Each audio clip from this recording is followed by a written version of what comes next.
लिए जिन्होंने विलास को ठुकराया था, देश के लिए जिन्होंने विलास को ठुकराया था, गिरे हुए को जिन्होंने स्वाभिमान सिखाया था, गिरे हुए को जिन्होंने स्वाभिमान सिखाया था, जिसने हम सबको तूफानों से टकराना सिखाया था, वो था देश का अनमोल दीपक, जिसको अण्णाभाऊ साठे कहलाता था, जिसको अण्णाभाऊ साठे कहलाता था। एका हातात डब घेऊन वाटेगाव होया मुंबई अशा साहित्याचा जागर घातला, ज्या माणसानं वेद नाही पण बहुजन माणसाच्या समाजाच्या वेदना झेलण्याचं काम केलं, वेदना वेचण्याचं काम केलं, ज्या माणसानं महाराष्ट्राच्या संयुक्त महाराष्ट्राच्या चळवळीमध्ये डॉक्टर बाबासाहेब आंबेडकरांचं दायित्व ज्यांनी स्वीकारलं, असं उत्तम कर्तृत्व, नेतृत्व आणि दातृत्व याचा त्रिवेणी संगम असणारं व्यक्तिमत्व म्हणजेच लोकशाहीर शिवशाहीर साहित्यरत्न साहित्य सम्राट तुकाराम भाऊराव साठे अर्थात अण्णाभाऊ साठे यांच्या चरणी विध्वंस प्रणाली शहाजी शिवछत्रपती विद्यामंदिर पांगरी तालुका बार्शी जिल्हा सोलापूर इयत्ता 9वी ची विद्यार्थिनी प्रस्तुत विचारपीठावरती विषय मांडते संयुक्त महाराष्ट्राच्या चळवळीमध्ये अण्णाभाऊ साठेंचे योगदान। मित्रांनो, या देशाला दोन तुकाराम नावाची माणसं पाहिली, एक म्हणजे पंढरपूरच्या वारकऱ्यांसाठी प्रबोधन करणारा संत तुकाराम आणि दुसरं म्हणजे संयुक्त महाराष्ट्राच्या चळवळीसाठी लढा देणारा साहित्यरत्न लोकशाहीर अण्णाभाऊ साठे। मित्रांनो, 15 ऑगस्ट 1947 ला भारत स्वतंत्र झाला, परंतु खऱ्या अर्थानं 16 ऑगस्ट 1947 रोजी कामगारांचा मोर्चा काढून मुंबईच्या आझाद मैदानावरती नारा दिला, यह आजादी झूठी है, देश की जनता भूखी है। मित्रांनो, त्या ठिकाणी अण्णाभाऊंना स्वतःच्या पोटाची भूक अभिप्रेत नव्हती, तर त्या ठिकाणी अण्णाभाऊंना बौद्धिक स्वातंत्र्याची भूक सुद्धा अभिप्रेत होती। परंतु उपाशी माणसाला बौद्धिक स्वातंत्र्याचं महत्त्व कळत नसतं, परंतु ज्यावेळी त्यांचं पोट भरतं ना, त्यावेळी ते बौद्धिक स्वातंत्र्याच्या चळवळीसाठी धडपड करू लागतात आणि अण्णाभाऊंनी हेच सत्यवचन खऱ्या अर्थानं स्वीकारलं होतं, कारण ही पृथ्वी शेषनागाच्या मस्तकावरती तरली नसून ही पृथ्वी कष्टकऱ्यांच्या श्रमकऱ्यांच्या दलितांच्या तळहातावरती तरली आहे। कारण अण्णाभाऊ साठेंनी आधी या कथासंग्रहाच्या प्रस्तावनेमध्ये लिहित असताना असं म्हणतात की माझ्या आईची खूप मोठी इच्छा होती की मी खूप मोठं व्हावं, शिकावं, परंतु इथल्या जातीवादानं मला शिकू दिलं नाही, तरीही मी जातीवाद न पाळता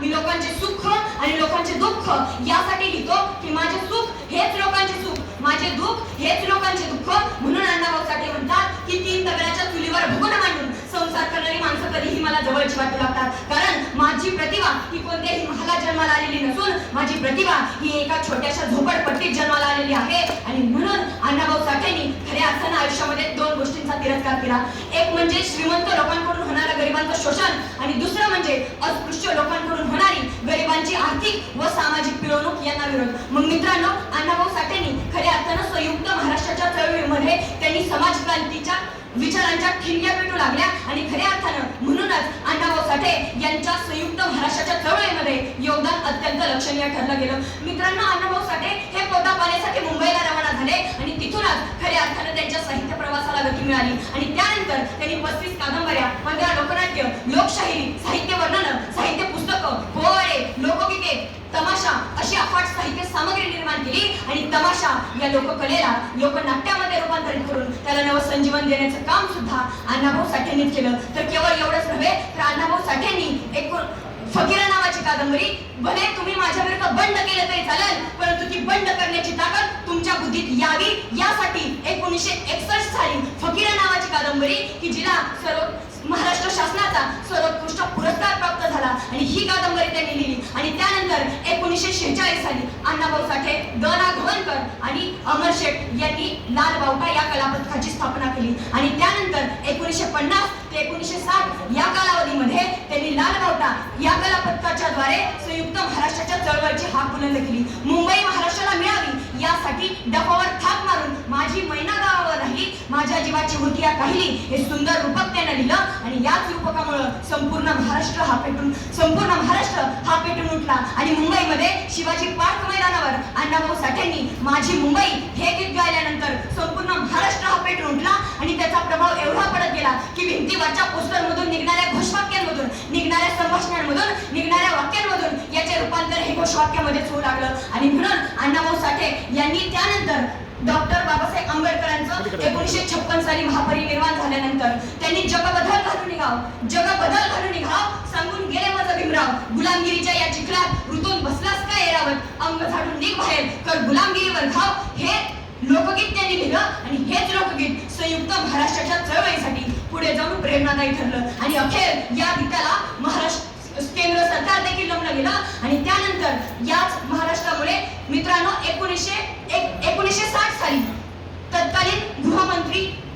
गोविंद वल्लभ पंत यांनी 28 मार्च 1960 साली द्वैभाषिक राज्य भंग करण्याचे लोकसभेमध्ये बिल मांडलं आणि त्यानंतर 21 एप्रिल 1960 रोजी या बिलाला लोकसभेनं आणि 23 एप्रिल 1960 रोजी या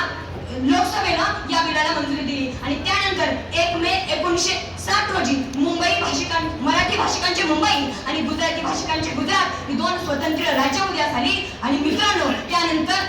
संयुक्त महाराष्ट्राच्या चळवळीची व्याप्ती ही केवळ महाराष्ट्रापुरतीच किंवा दलितांपुरतीच मर्यादित नव्हती तर संयुक्त महाराष्ट्राची व्याप्ती ही रशियामध्ये जाऊन पोहोचली आणि त्या ठिकाणी अण्णाभाऊ साठेंनी तिथल्या रशियातल्या प्रत्येक व्यक्तीच्या मनामध्ये आणि मस्तकामध्ये आपल्या साहित्याचा विचार केला आणि त्याच रशियामध्ये अण्णाभाऊ साठेंच्या साहित्याच्या विचारांच्या द्वारे पुढे जाऊन रशियामध्ये लेनिनद्वारे क्रांती घडून आली आणि त्याच रशियामध्ये लेनिन चौकामध्ये लेनिनचे पुतळे उभा केले गेले आणि अशाच प्रकारे अण्णाभाऊंचा विचार आत्मसात करणाऱ्या एका व्यक्तीनं त्याच लेनिन शेजारी चौकामध्ये अण्णाभाऊ साठेंचा पुतळा उभा केला गेला आणि काही कालांतरानं त्याच रशियामध्ये प्रतिक्रांती घडून आली आणि त्याच प्रतिक्रांतीमध्ये लेनिनचे पुतळे चौकातील उभा केलेले लेनिनचे पुतळे हे उद्ध्वस्त केले गेले, तोडले गेले, फोडले गेले, नवे तर उद्ध्वस्त केले गेले, परंतु त्याच लेनिन शेजारी उभा असणारा अण्णाभाऊ साठेंचा पुतळा त्याला हात देखील लावला गेला नाही. ही तुमच्या माझ्या सर्वच भारतीयांसाठी अभिमानाची, कौतुकाची आणि गौरवाची गोष्ट आहे आणि हीच अण्णाभाऊ साठे यांच्या विचारांची किमया आहे आणि म्हणून स्वर्गीय यशवंतराव चव्हाण हे अण्णाभाऊ साठे यांच्या कार्याचं वर्णन करत असताना असं म्हणतात की the greatness of man lies in his social work. माणसाचं मोठेपण हे त्याच्या सामाजिक कार्यात दडलेलं असतं आणि असाच मराठी बाणा हा अण्णाभाऊ साठेंनी जपला. म्हणून सरते शेवटी इतकंच म्हणेन, अरे खुशाल कर दुश्मना तू वार शरीरावरती, अरे खुशाल कर दुश्मना तू वार शरीरावरती, मनामध्ये मराठी अजूनही चिरंतन जिवंत आहे, मनामध्ये मराठी अजूनही चिरंतन जिवंत आहे आणि ती अजून अशीच कायम चिरंतन जिवंत राहो इतकाच आशावाद. मनपूर्वक धन्यवाद.